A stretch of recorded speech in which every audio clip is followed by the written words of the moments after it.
തമിഴ്നാട്ടിലെ 39 മണ്ഡലങ്ങളാണ് നമ്മൾ ഒന്നാം ഘട്ടത്തിൽ വിധിയെഴുതുന്നതിൽ ഇപ്പോൾ പരിശോധിച്ചു കഴിഞ്ഞത്. ഇനി ഏതൊക്കെ സംസ്ഥാനങ്ങളാണ്, ഓരോ സംസ്ഥാനത്തിലും എത്ര മണ്ഡലങ്ങളിലേക്കാണ് നാളെ വോട്ടെടുപ്പ് നടക്കുന്നത്, ഈ മണ്ഡലത്തിലൊക്കെ 2019 ആരാണ് ജയിച്ചു വന്നത്, അതൊക്കെ ഒന്ന് അറിയേണ്ട. ആ കണക്കുകളിലേക്ക് നമുക്ക് പോകാം. നമുക്ക് രാജസ്ഥാനിൽ നിന്ന് തന്നെ തുടങ്ങാം. 2 ഘട്ടമായി വോട്ടെടുപ്പ് നടക്കുന്ന രാജസ്ഥാനിൽ ആദ്യഘട്ടത്തിൽ വിധിയെഴുത്ത് നടക്കുന്നത് 12 സീറ്റുകളിലേക്കാണ്. നാളെ വിധിയെഴുത്ത് നടക്കുന്ന ഈ 12 സീറ്റിൽ നോക്കൂ, കഴിഞ്ഞ തവണ വിജയിച്ചത് അല്ലെങ്കിൽ സിറ്റിംഗ് സീറ്റായി നിൽക്കുന്നത് അത് BJPയുടേത് തന്നെയാണ്. 12 സീറ്റുകളും BJP ജയിച്ചതാണ് 2019 തെരഞ്ഞെടുപ്പിൽ. കോൺഗ്രസിന് അവിടെ വലിയ നേട്ടമൊന്നും ഉണ്ടാക്കാൻ കഴിഞ്ഞില്ല. ആകെയുള്ളത് 25 സീറ്റാണ്. 25ഉം നേടിയത് NDA ആണ്. അപ്പോൾ ഒന്നാം ഘട്ടത്തിൽ വിധിയെഴുതുന്ന 12 സീറ്റുകൾ നാളെ ജനവിധി തേടാൻ പോകുമ്പോൾ കോൺഗ്രസിന് ഇപ്പോൾ നിയമസഭയിൽ 70 ഉണ്ട്. അതിന്റെ കരുത്ത് കാട്ടാൻ കഴിയുമോ എന്നുള്ളതാണ് രാജസ്ഥാനിൽ നിന്ന് അറിയേണ്ടത്. ഉത്തർപ്രദേശിലേക്ക് പോകാം.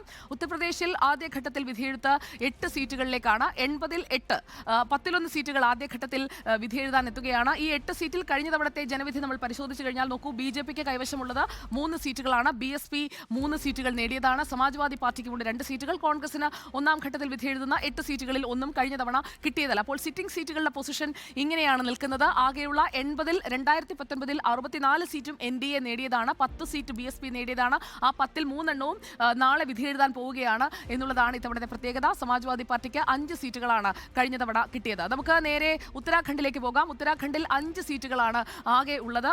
ആകെയുള്ള 5 സീറ്റുകളും ജനവിധി എഴുതാൻ പോവുകയാണ് നാളെ. ആ 5-ലും BJPയാണ് 2019-ൽ ജയിച്ചത്. കോൺഗ്രസിനോ മറ്റു പാർട്ടികൾക്കോ ഒന്നും അവിടെ സാന്നിധ്യം അറിയിക്കാൻ 2019-ൽ കഴിഞ്ഞിരുന്നില്ല. ഇക്കുറി സ്ഥിതി വ്യത്യസ്തമാകുമോ അതോ ഇത് തന്നെ ആവർത്തിക്കുമോ എന്നുള്ളതാണ് വോട്ട് എണ്ണുന്ന ജൂൺ 4-ാം തീയതി നമ്മൾ കാത്തിരുന്ന് കാണാൻ പോകുന്നത്. നമുക്ക് ഉത്തരാഖണ്ഡിൽ നിന്ന് ഇനി പോകേണ്ടത് മധ്യപ്രദേശിലേക്കാണ്. മധ്യപ്രദേശിൽ ആദ്യഘട്ടത്തിൽ വിധിയെഴുതുന്നത് 6 സീറ്റുകളാണ്. ആകെയുള്ള 29-ൽ 6 സീറ്റുകളിൽ വിധിയെഴുത്ത് വരാൻ പോകുന്നു. 2019-ലെ തെരഞ്ഞെടുപ്പ് ഫലമാണ് പ്രേക്ഷകർ കാണുന്നത്. 5 സീറ്റുകൾ BJPയാണ് നേടിയത്. കോൺഗ്രസ് 1 സീറ്റ് നേടിയതാണ്. അപ്പോൾ ആ 1 സീറ്റ് ആദ്യഘട്ടത്തിൽ തന്നെ വിധിയെഴുത്തിലേക്ക് വരുന്നുണ്ട്. അപ്പോൾ 29-ൽ കോൺഗ്രസിന് ആകെ കിട്ടിയതെന്ന് 1 സീറ്റാണ്. ആ 1 സീറ്റ് എന്ന് പറയുന്നത് നാളെ വിധിയെഴുതാൻ പോകുന്ന സീറ്റാണ്. അപ്പോൾ അതിന്റെ ബാക്കി വിവരങ്ങളിലേക്ക് നമുക്ക് പോകണം. BJPയുടെ പ്രതീക്ഷകളുടെ ഒരു പ്രഭവ കേന്ദ്രം എന്ന് പറയുന്നത് ഉത്തർപ്രദേശാണ്. ഉത്തർപ്രദേശ് പിടിച്ചാൽ ഇന്ത്യ പിടിക്കാം എന്നുള്ളതാണല്ലോ നമ്മൾ കേട്ടുവരുന്ന ക്ലാസിക് ഡയലോഗ്. ആ UPയിലെ 8 മണ്ഡലങ്ങളിൽ ആദ്യഘട്ടത്തിൽ വോട്ടെടുപ്പ് നടക്കുന്നുണ്ട്. തൂത്തുവാരാൻ BJP മോഹിക്കുന്ന സംസ്ഥാനത്ത് 2019-ലെ കണക്ക് അത്ര പ്രതീക്ഷ നൽകുന്നതല്ല.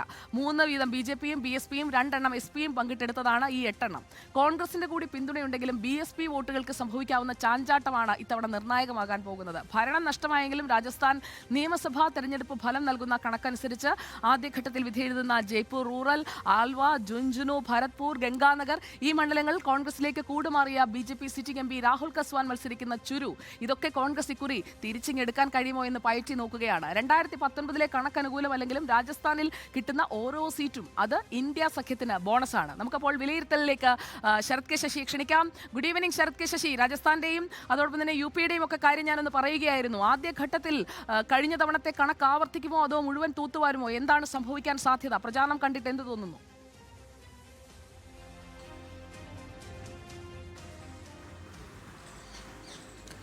സുജിയ, ഏറ്റവും നിർണായകമായ 2 സംസ്ഥാനങ്ങൾ മാറിയ ഉത്തരേന്ത്യയിൽ മാറുന്ന രാഷ്ട്രീയ സമവാക്യങ്ങൾ ഏതെങ്കിലും തരത്തിൽ BJPക്ക് തിരിച്ചടിയാകുന്നുണ്ടോ ഇല്ലയോ എന്നതിനെ സംബന്ധിച്ചിട്ടുള്ള ഒരു ഉത്തരമായിരിക്കും ഈ വടക്ക് കിഴക്കൻ രാജസ്ഥാനിലെയും അതുപോലെ തന്നെ കിഴക്കൻ ഉത്തർപ്രദേശിലെയും തെരഞ്ഞെടുപ്പ് ഫലം നൽകുക. ഉത്തർപ്രദേശിലേക്ക് വരികയാണെങ്കിൽ പടിഞ്ഞാറൻ ഉത്തർപ്രദേശിൻ്റെ 8 മണ്ഡലങ്ങൾ, പടിഞ്ഞാറൻ ഉത്തർപ്രദേശിൻ്റെ ഭാഗമായ 8 മണ്ഡലങ്ങളാണ് ആദ്യഘട്ടത്തിൽ ജനവിധി എഴുതുന്നത്. ഇതിൽ പടിഞ്ഞാറൻ ഉത്തർപ്രദേശിൻ്റെ പ്രത്യേകത നമുക്കറിയാം. ജാട്ട് വിഭാഗങ്ങൾ അതോടൊപ്പം തന്നെ മുസ്ലിം പോപ്പുലേഷനും കാര്യമായി ഉള്ള പ്രദേശമാണ് പടിഞ്ഞാറൻ ഉത്തർപ്രദേശ്. ഈ 8 മണ്ഡലങ്ങൾ എടുത്താൽ ആ 8 മണ്ഡലങ്ങളിലും ഏകദേശം 40 മുതൽ 50% വോട്ടർമാരും മുസ്ലിം വോട്ടർമാരാണ്. അത്തരമൊരു സവിശേഷത ഉള്ള ഒരു പ്രദേശമായതുകൊണ്ട് തന്നെ ഏറ്റവും വലിയ പ്രതീക്ഷ ഇന്ത്യ സഖ്യം SPയും കോൺഗ്രസും വെച്ചു പുലർത്തുന്ന ഒരു മേഖല എന്ന് പറയുന്നത് ഈ പടിഞ്ഞാറൻ ഉത്തർപ്രദേശാണ്. ജാട്ട് വിഭാഗം കഴിഞ്ഞ തെരഞ്ഞെടുപ്പിൽ നിന്ന് താരതമ്യം ചെയ്യുമ്പോൾ BJPയിൽ നിന്ന് അല്പം അകലുന്ന ഒരു സാഹചര്യം ഉണ്ടായിട്ടുണ്ട്. അതിൻ്റെ കാരണം കർഷക സമരവുമായി ബന്ധപ്പെട്ട സംഭവ വികാസങ്ങളാണ്. ഒപ്പം അഗ്നിവീറിനെതിരായ വലിയ വിയോജിപ്പുകളുണ്ട്.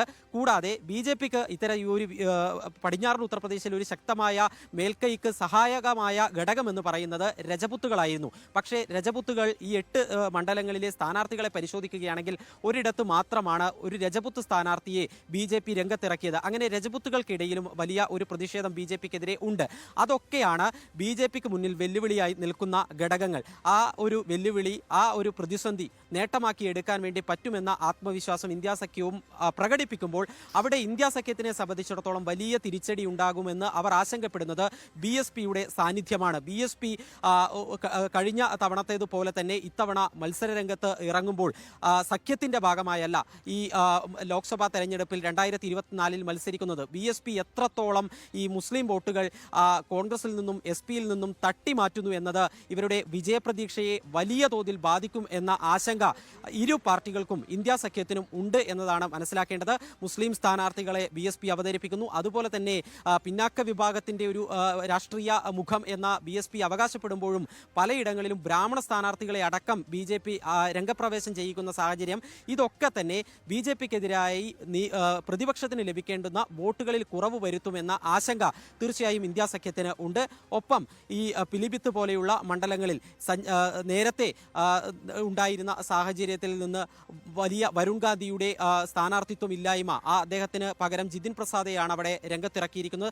അതൊക്കെ ഏതൊക്കെ തരത്തിൽ BJPക്ക് പ്രതികൂലമായി ബാധിക്കുമെന്നുള്ളത് അറിയേണ്ടതുണ്ട്. പിന്നെ രാജസ്ഥാന്റെ കാര്യത്തിലേക്ക് 12 സീറ്റുകൾ രാജസ്ഥാനിൽ ഒന്നാം ഘട്ടത്തിൽ ജനവിധി എഴുതുന്നു. അത് ഈ വടക്ക് കിഴക്കൻ മേഖലകളിലാണ് ഈ 12 മണ്ഡലങ്ങളും ഉള്ളത്. BJPയെ സംബന്ധിച്ച് അവരുടെ ഒരു ആഭ്യന്തര സർവേ ഉണ്ടായപ്പോൾ ആ ആഭ്യന്തര സർവേയിൽ ചില മണ്ഡലങ്ങളിൽ വലിയ മത്സരം ഉണ്ടാകുമെന്ന് അവരുടെ ആഭ്യന്തര സർവേ തന്നെ വ്യക്തമാക്കിയിരുന്നു. 6 മണ്ഡലങ്ങളാണ് അങ്ങനെ അവർ വ്യക്തമാക്കിയത്. ആ 6 മണ്ഡലങ്ങളും ഈ ഒന്നാം ഘട്ടത്തിൽ ജനവിധി എഴുതുന്ന സീറ്റുകളിൽ ഉൾപ്പെടുന്നവയാണ്. അതുകൊണ്ട് തന്നെ BJP ഏറെ നിർണായകമായി, അല്ലെങ്കിൽ അവരെ സംബന്ധിച്ചിടത്തോളം ഈ ഒരു ഒന്നാം ഘട്ടം കടന്നു കിട്ടിയാൽ രാജസ്ഥാനിൽ പിന്നീട് കാര്യങ്ങളെല്ലാം എളുപ്പമാണെന്ന് BJP വ്യക്തമാക്കുകയും ചെയ്യുന്നു. മറുവശത്ത് കോൺഗ്രസിനെ സംബന്ധിച്ചിടത്തോളം ഈ 2 മണ്ഡലങ്ങൾ സിക്കർ അതുപോലെ തന്നെ നഗൗർ, ഇവിടെയൊക്കെ തന്നെ കോൺഗ്രസ് സീറ്റ് മറ്റ് ഘടകകക്ഷികൾക്ക് വിട്ടു നൽകുന്ന സാഹചര്യം. രാഷ്ട്രീയ ലോക് താന്ത്രിക് പാർട്ടി RLPയുടെ ഹനുമാൻ ബെനിവാളിനെയാണ് നഗൗർ മണ്ഡലത്തിൽ ഇന്ത്യ സഖ്യം മത്സരരംഗത്തിറക്കിയിരിക്കുന്നത്. സിക്കറിൽ കോൺഗ്രസ് CPMന് സീറ്റ് വിട്ടു നൽകുന്ന സാഹചര്യം. അങ്ങനെ ഈ ചെറു പാർട്ടികളെയൊക്കെ തന്നെ ഒപ്പം നിർത്തി എങ്ങനെയെങ്കിലും ഈ 25 സീറ്റും തൂത്തുവാരുന്ന BJPയുടെ ആ ഒരു ട്രെൻഡിന് ഇടിവുണ്ടാക്കാൻ വേണ്ടിയുള്ള നീക്കമാണ് കോൺഗ്രസിന്റെ ഭാഗത്തു നിന്നും ഇപ്പോൾ ഉണ്ടാകുന്നത്. ആ രീതിയിലാണ് ഈ 2 സംസ്ഥാനങ്ങളിലെ പൊതുസാഹചര്യം. വളരെ പ്രധാനപ്പെട്ടതാണ്. അതിന്റെ വോട്ടുത്തരം തേടുകയായിരുന്നു നമ്മൾ. ശരത് കെ ശശിയാണ് നമുക്കൊപ്പം ചേർന്നത്. നമുക്ക്